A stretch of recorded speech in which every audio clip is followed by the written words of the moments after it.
Hello everyone.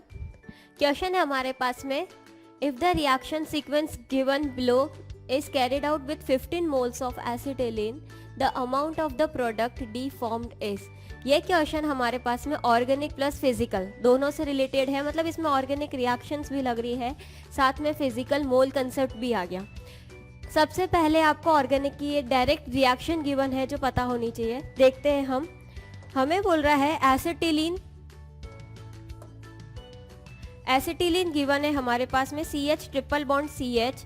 जब इसे red hot iron tube में डाला जाता है तो 3 मोल एसिटिलीन एक बेंजीन रिंग का फॉर्मेशन करता है। इससे 1 मोल बेंजीन रिंग का फॉर्मेशन होता है। हम सबसे पहले रिएक्शन पूरी कंप्लीट कर लेते हैं। ये हमारे पास है ए प्रोडक्ट।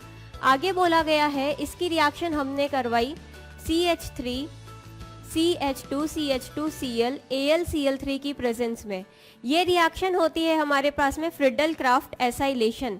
फ्रिडल-क्राफ्ट एसाइलेशन, इस रिएक्शन का नेम है फ्रिडल-क्राफ्ट एसाइलेशन। जब हम इसकी रिएक्शन करवाते हैं तो यहाँ पे हमारे पास में सबसे पहले ये एसिड है AlCl3 जो कि यहाँ से Cl को निकाल देगा और बनाएगा CH3 CH2CH positive charge.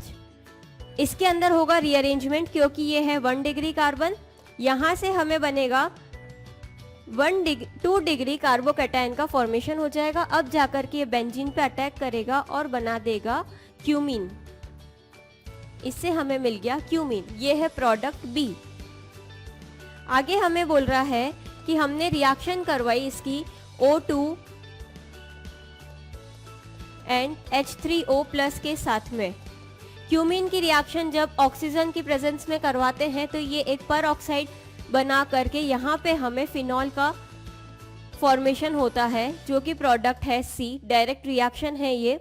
Next देखें हम, आगे इसकी रिएक्शन करवाई गई है CH3 C double bond O Cl pyrimidine के साथ में, पिरिडीन के साथ में। तो यहाँ पे जब फिनॉल की reaction CH3 C double bond O Cl से करवाते हैं तो एसिड बेस रिएक्शन होकर के इसमें प्रोडक्ट फॉर्म होगा एस्टर और यहाँ पर बनता है phenyl acetate C double bond O CH3 product D। इसे बोला जाता है फिनाइल एसीटेट। अब हमें क्वेश्चन में बोल रहा है product D formed in grams is. इसका हमें ग्राम निकालना है और हमें गिवन है 15 मोल्स ऑफ एसिटिलीन। देखते हैं, 3 मोल एसिटिलीन से 1 मोल बेंजीन का फॉर्मेशन होता है तो 15 मोल से कितने बेंजीन बनेंगे? जब 3 से 1 बेंजीन बन रहा है तो 15 से 5 मोल्स बेंजीन फॉर्म होंगे। लेकिन हमें क्वेश्चन में यहाँ बोला गया है 80% ही ए बन रहा है, मतलब 5 मोल का 80% हमें निकालना पड़ेगा जो कि आएगा हमारे पास में 4 मोल्स।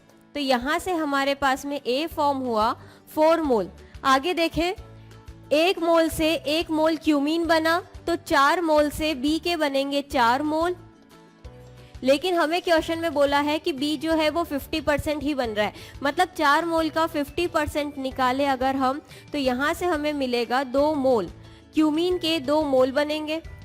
अब 2 मोल क्यूमीन से 2 मोल फिनॉल का फॉर्मेशन होता है, लेकिन यहाँ हमें क्वेश्चन में बोल रहा है कि सी जो है वो 50% फॉर्म होता है।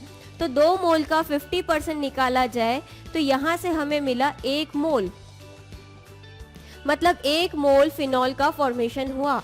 अब 1 मोल फिनॉल से 1 मोल हमारे पास में फिनाइल एसीटेट बना। फिनाइल एसीटेट 1 मोल बना है और बोला गया है कि सी से जब डी बनता है तो 100% यील्ड मिलती है, मतलब जो हमारे पास में डी मिलेगा वो 1 मोल मिलेगा। पर हमें क्वेश्चन में बोल रहा है कि हमें ग्राम्स में निकालना है, तो इसका अमाउंट कितना हो जाएगा? अमाउंट हो जाएगा 1 मोल इंटू इस पूरे का मॉलिक्यूलर वेट। पूरे का मॉलिक्यूलर वेट देखें तो ये बनता है हमारे पास में C8H8O2 जिसका मॉलिक्यूलर वेट आएगा 136 ग्राम। तो यहाँ से हमारे पास 136 ग्राम फिनाइल एसीटेट डी फॉर्मेशन होगा। 136 grams of phenyl acetate. Clear?